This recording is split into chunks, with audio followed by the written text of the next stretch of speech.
Good evening, everyone, and thank you for joining us once again for our winter study sessions. And I mentioned last week that this will be the last session until I'd like to take a little break, but I may not get through everything that I want to get through tonight. If I don't, I will have one more session next week. But I am planning on taking off for February, and then maybe mid-March I'll start up with how Jodo Shinshu is connected with Buddhism. And I will select a text for you to read, and I'll send out the information for that. But I wanted to begin, as we did previously, with a very quick chanting. So we'll begin we'll begin with the chanting of the verses reaffirming the vows, which you should see on your screen if you don't have it with you. Okay, so we'll start off with the chanting. Naman Nobs, Naman Nobs, Naman Nobs, Naman Nobs.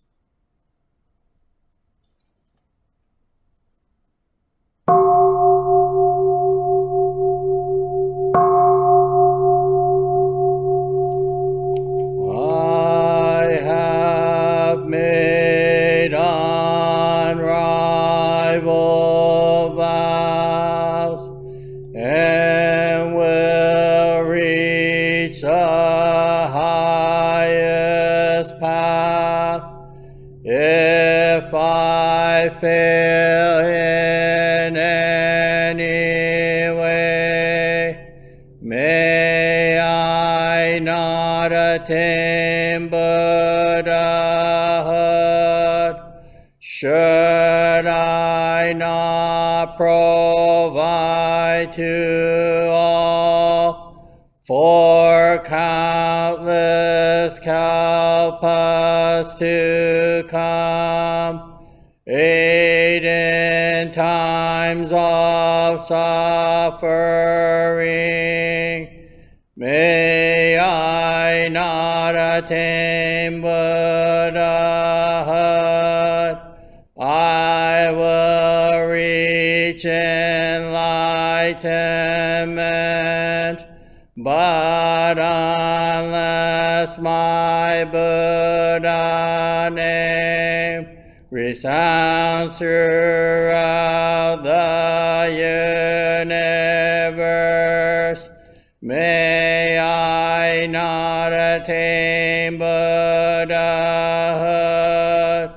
I will practice a noble path, wisely, mindfully, free of greed. Seek to reach the supreme way, be a guide to one and all. May my power shine great light to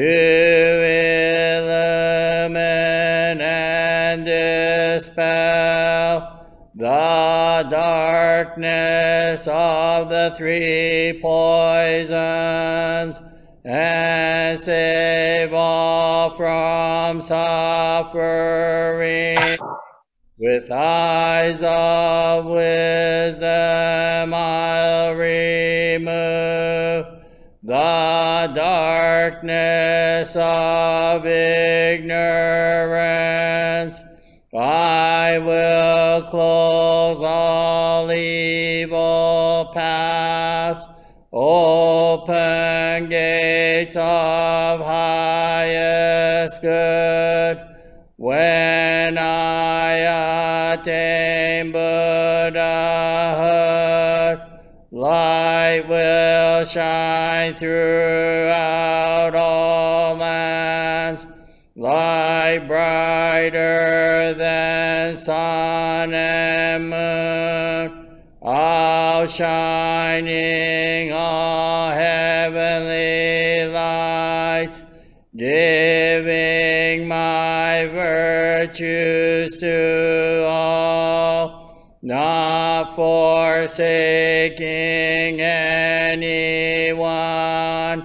I will proclaim the Dharma like the roar of a great lion, bowing before all Buddhas, steadfastly gaining virtues, with wisdom fulfilling my vows. I shall be a guide to all, like the wisdom of my teacher. May my wisdom also shine all throughout the universe, and illumine one and all. If I shall fulfill these vows, may all lands tremble with joy. From the heavens wondrous flowers rain down upon all the lands.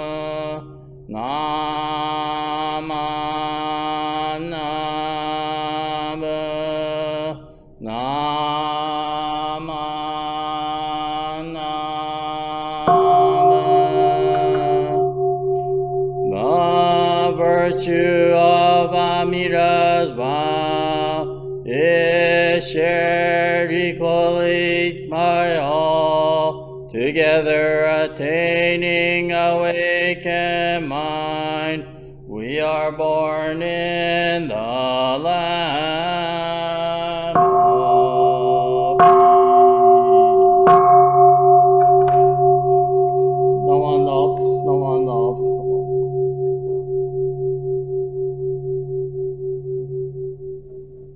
So normally we'd be sitting a little bit, doing a little bit of meditation, but I'm just going to go right along today because I have quite a bit that I want to cover.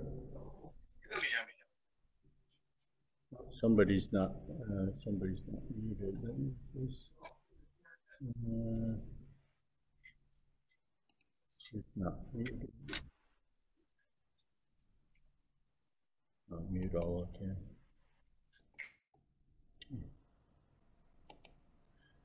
Okay, so I'm gonna just start this.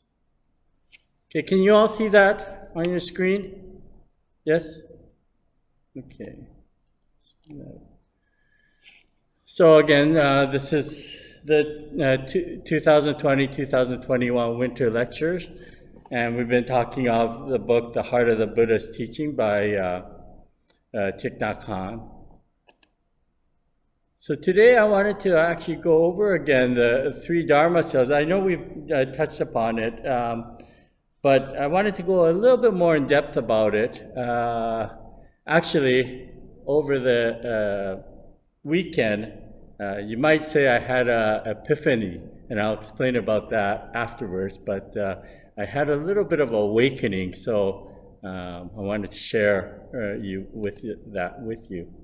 But, you know, so the very first teaching of the Buddha, as we have expressed before, was the teaching that he gave to the 5 mendicants. It was the discourse on the turning of the wheel of the Dharma.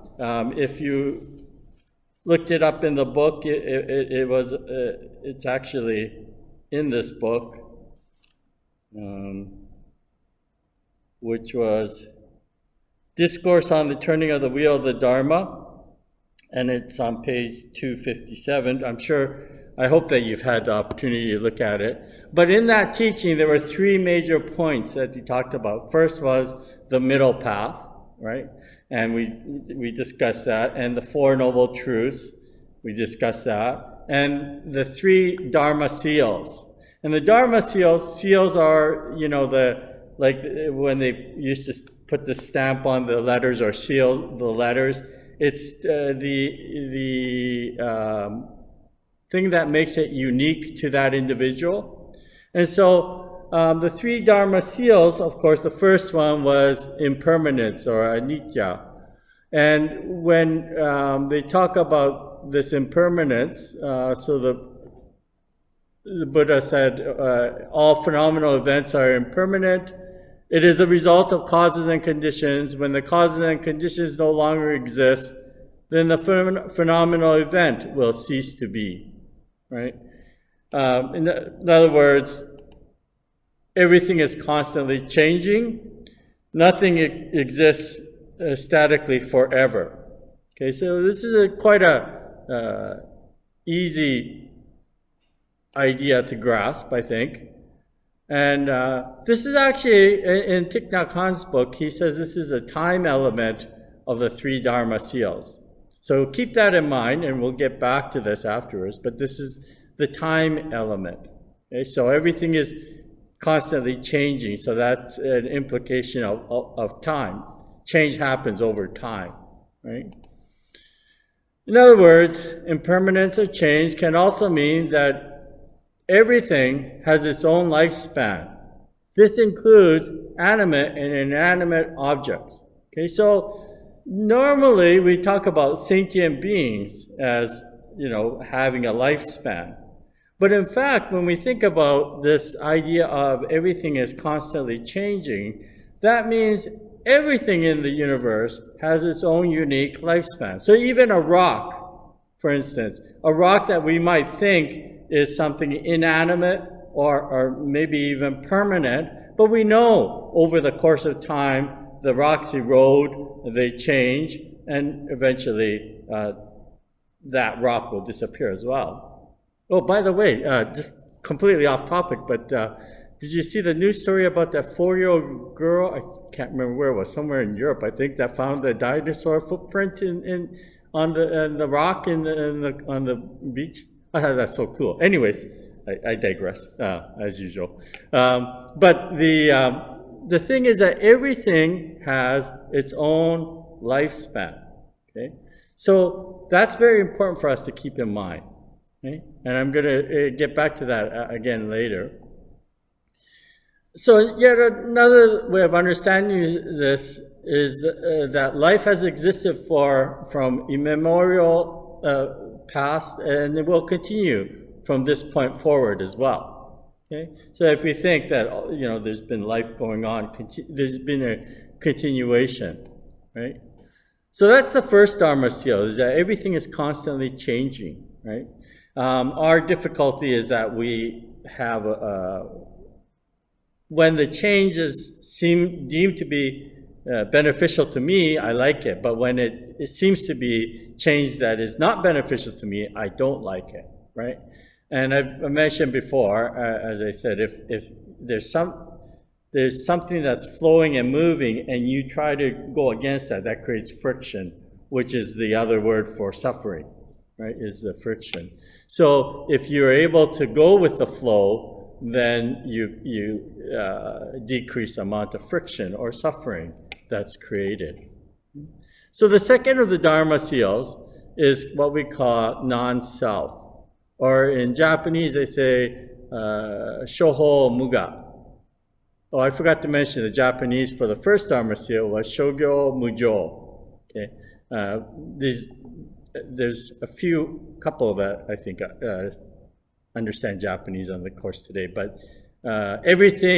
nothing has independent self. Everything is interdependent, right? Everything is interconnected. Right? Nothing is independent upon itself.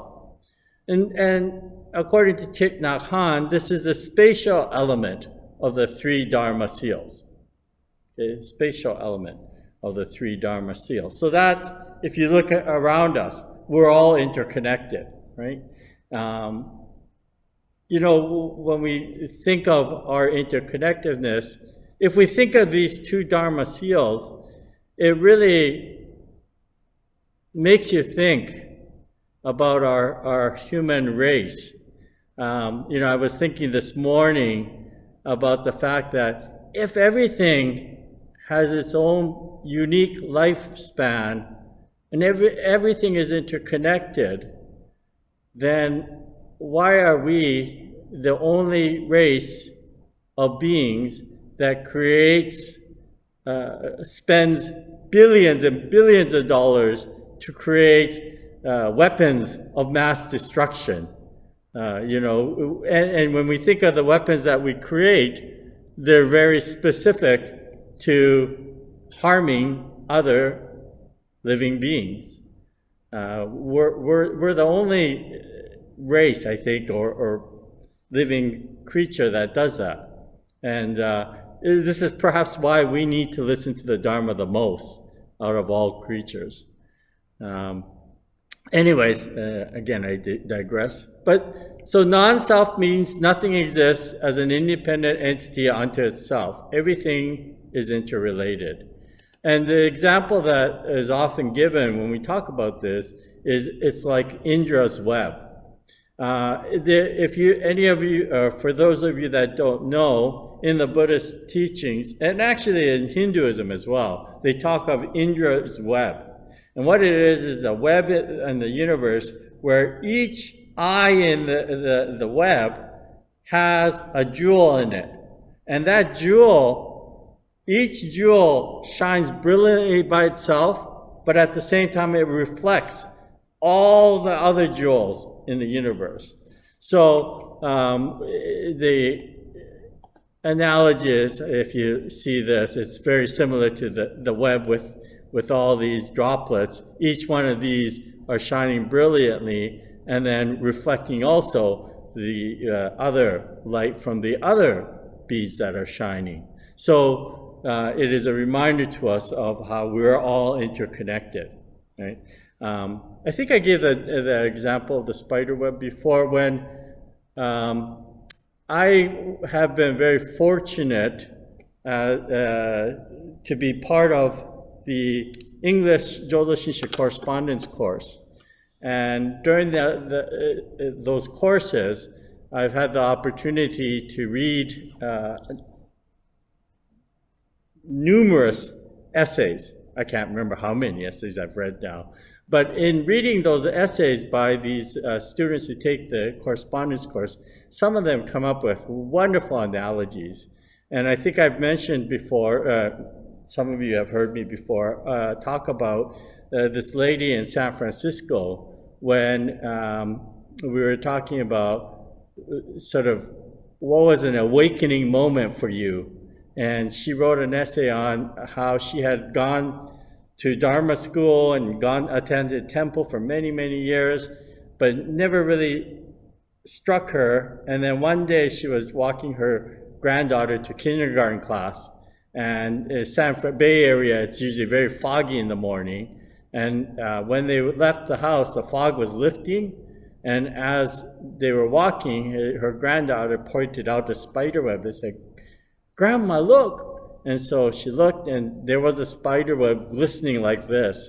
But she said in that moment, she noticed how the spider web connected all these various things, like a lamppost to a tree, etc., etc. And that was for her an awakening moment of the interconnectedness of life. So